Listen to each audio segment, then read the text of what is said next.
கரூரில் 41 பேர் இறந்த அந்த குடும்பங்களை கூட்டுக்கு வந்து மகாபலிபுரத்தில் விஜய் வந்து சந்திக்கிறார்.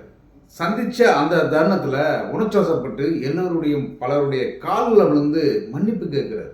இந்த மன்னிப்பை கேட்டதை பார்த்த உடனே அங்கே இருந்த எல்லோரும் வந்து உருக்கமாயிட்டாங்க. ஆனால் இந்த விஷயத்தில் சாட்டை துறைமுருகன் இருக்கார் பார்த்தீங்களா, விஜய் வந்து ஒத்துக்கிட்டாருங்க.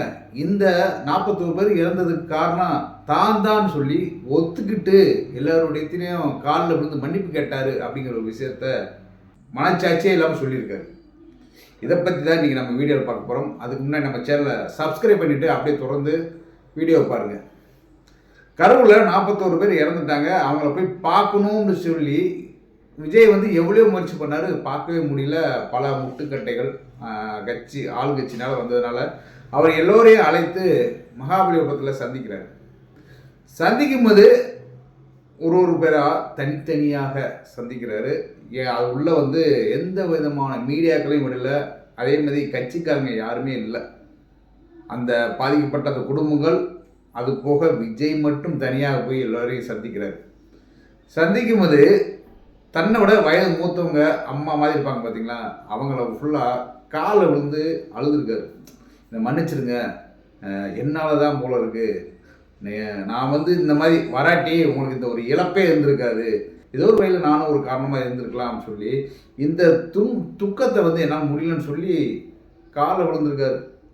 காலை விழுந்ததை எந்த மீடியாவும் ஃபோட்டோ எடுக்கலை, ஏன்னா உள்ளே இல்லை. இவர் வந்து வெளியே சொல்லலை. அந்த பாதிக்கப்பட்ட மக்கள் இருக்காங்க பார்த்தீங்களா, அவங்கள வந்து மீடியாக்கள் கேட்கும்போது அவங்க உணர்ச்சி வசப்பட்டு சொல்கிறாங்க, விஜய் வந்து எங்களை காலில் விழுந்து கதறி அழுதுட்டாருங்க, எங்களால் மனசை கேட்கலை அப்படின்னு சொல்லி போன எல்லோரும் சொல்கிறாங்க. ஆனால் உடனே வந்து ஒரு வீடியோ வெளியிடுறாரு சாட்டை துறைமுருகன், நாம் தமிழர் கட்சியுடைய பேச்சாளர், கொள்கை பரப்பு செயலாளர், இப்படி பல பன்முகங்களை கொண்டவர்.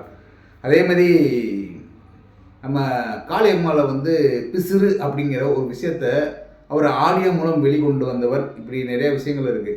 இவர் என்ன சொல்கிறாருன்னா, ஒரு வீடியோ போட்டதில் விஜய் வந்து எல்லோருடைய காலில் விழுந்தார், எல்லோருடைய காலில் விழுந்தனால என்ன ஆகுதுனாக்க விஜய் தான் குற்றவாளி, அதனால் குற்றம் செஞ்சவர் காலில் விழுகிறாரு, அப்போ முதல் அக்யூஸ்டு விஜய் தான் அப்படிங்கிறாரு.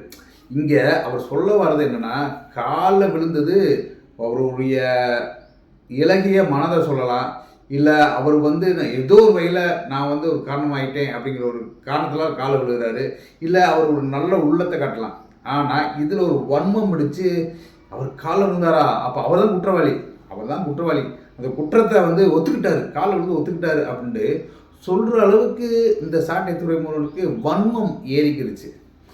நாம் தமிழர் கட்சி ஆரம்பிக்கும் போது எல்லோரும் தமிழர்களுக்காக ஒரு கட்சி ஆரம்பிச்சிருக்காங்க, தமிழகத்தை வந்து ஒரு தலைநிமிர செய்ய போகிறாங்க அப்படின்னு நினச்சேன். நான் காலப்போக்கில் போ இப்போ அங்கே இருக்கிற கட்சியில் இருக்கிற பெரிய தலைகள் எல்லாம் வன்மம் பிடித்தவர்களாக மாறிவிட்டாங்க.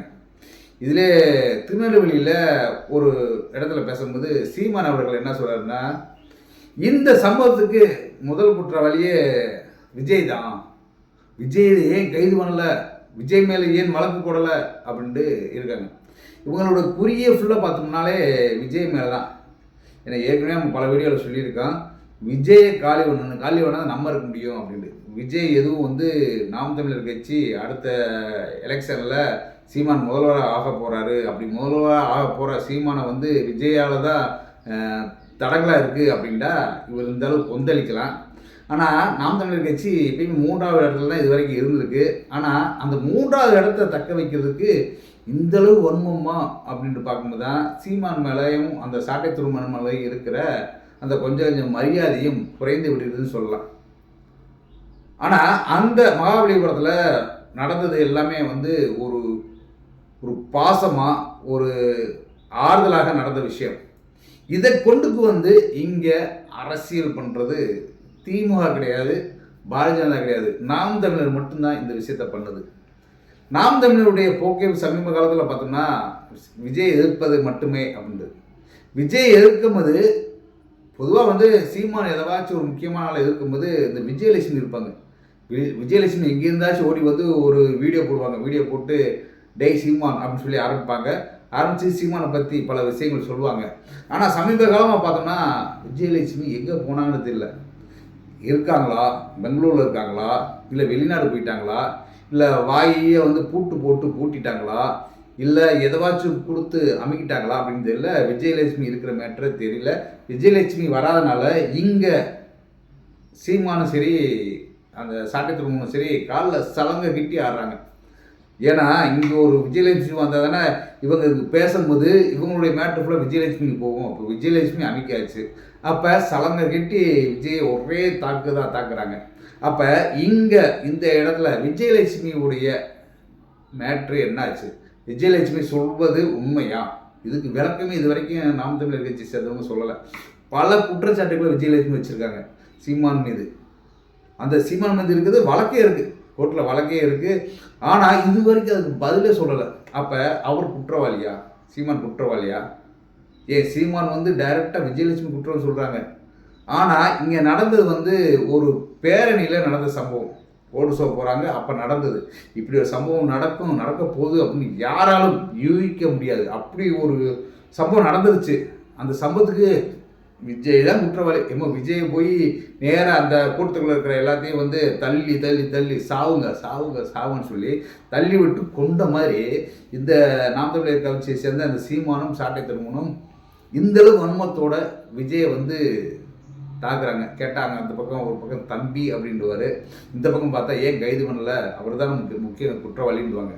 இப்படி தான் இன்றைக்கி சாட்டை திருமணமும் ஒரு பெரிய வீடியோ போட்டிருக்காரு. விஜய் தான் குற்றவாளி, அதனால தான் காலை விழுந்து எல்லாத்தையும் கெஞ்சிருக்காரு அப்படின்ட்டு. ஒரு மனச்சாட்சியே இல்லாமல் ஒரு வன்மத்தோடு பேசுகிற இவங்களுடைய பேச்சு உண்மையாக இருக்குமா அப்படின்ட்டு சந்தேகம் இருக்குது. இது பார்க்குற மக்களும் புரிஞ்சுக்கணும். ஏன்னா சில பேர் வந்து மக்களை வந்து ஏமாற்றுவாங்க, சில பேர் வந்து பணத்தை கொடுத்து ஏமாற்றுவாங்க. இந்த மக்களை வந்து பணத்தை கொடுத்தா ஏமாந்துருவேன் அப்படின்ட்டு. சில பேர் இருக்காங்க வாய்த்தாட்டியம், அதாவது கிராமத்தில் சொல்லுவாங்க, பா வாயை வச்சு பொழைச்சிடுவானாப்பா அப்படின்ட்டு. அதேமாதிரி சில பேர் வந்து பேச்சியே மயக்கி நம்ப விட்டுருவாங்க. இதில் முதல் ரகம் பல கட்சிகள், திராவிட கட்சிகள் இருக்குது, பணத்தை கொடுத்து மக்களை ஏமாத்துறதுக்கு. ஆனால் பேசியே மக்களை ஏமாத்துகிற ஒரே ஆள் யாருன்னா சீமானும் இந்த நாம் தமிழர் கட்சியை சேர்ந்தவங்க தான். ஏன்னா இவங்க ரெண்டு பேரும் வேலையே ஏமாத்துறது தான். ஆனால் மக்கள் தான் யார் ஏமாத்துறேன், எப்படி ஏமாத்துறேன்னு விழிப்புணர்வு இருக்கணும். ஏன்னா மக்கள் முட்டாள் கிடையாது, மக்கள் வந்து முட்டாள் ஆக்கப்படுகிறார்கள். ஆனால் மக்களுக்குள்ளேயே வந்து ஒரு விழிப்புணர்வு இருக்குது, தெளிந்து கொள்ள வேண்டும். எவன் பணத்தை கொடுத்து நம்மளை ஏமாத்துறியான், எவன் பேசி நம்மளை ஏமாத்துறியான் அப்படின்ட்டு. அப்போ இங்கே உண்மை என்ன அப்படின்ட்டு ஆராய்ந்து பார்த்தா தான் மக்களுக்கு எது உண்மை, எது பொய், எது நல்லவன், எவன் கெட்டவன் அப்படிங்கிறது தெரியும். அது வந்து 2026 எலெக்ஷனில் எதிரொலிக்க வேண்டும்.